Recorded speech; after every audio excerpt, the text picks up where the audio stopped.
Math Gad.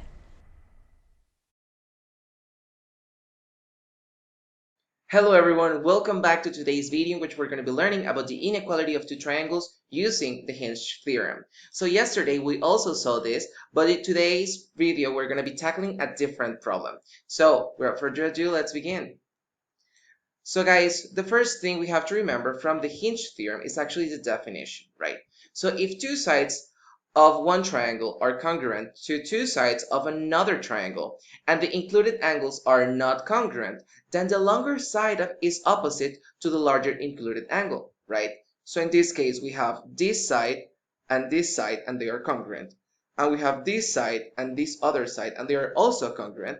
We are left with two angles, right, in the center that are the included angles, right? Now we can tell which of the other sides is going to be higher, seeing which angle is higher. So if angle W, right, is higher than angle A, that means that the opposite side to angle W, which is YX, XY, is going to be higher than the opposite side of A. So BC is going to be shorter than XY. Now for today's problem, we're going to be taking a look at this.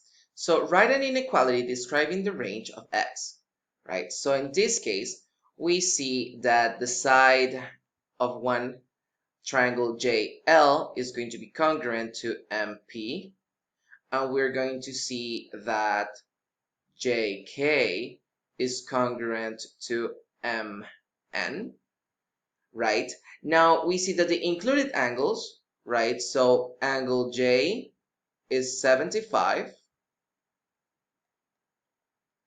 and angle M is going to be 4x minus 25, right?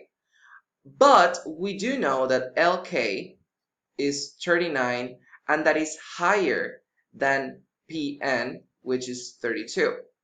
Now, because we know that the opposite sides of these two triangles with the hinge theorem, we know that LK is higher than PN. We also know, right, that the angle J is going to be higher than angle M. So because of that, we know that the measurement of angle J is higher than the measurement of angle M.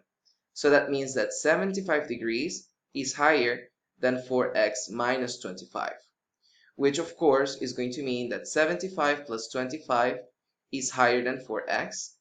So that means that 100 is higher than 4x. We divide both sides by 4. So 25 is higher than x. So that means that x right there is going to be lower than 25. And we know that because of the hinge theorem. And that is pretty much it for today, guys. So I'll see you guys tomorrow. Feel free to redo this problem, and I'll see you guys on the next one. Bye-bye. Check out these other videos to improve your math skills, and make sure you click that subscribe button to make the community grow. Follow ohmathgad in its social media accounts, drop a like, a comment below, and see you on the next one. Bye!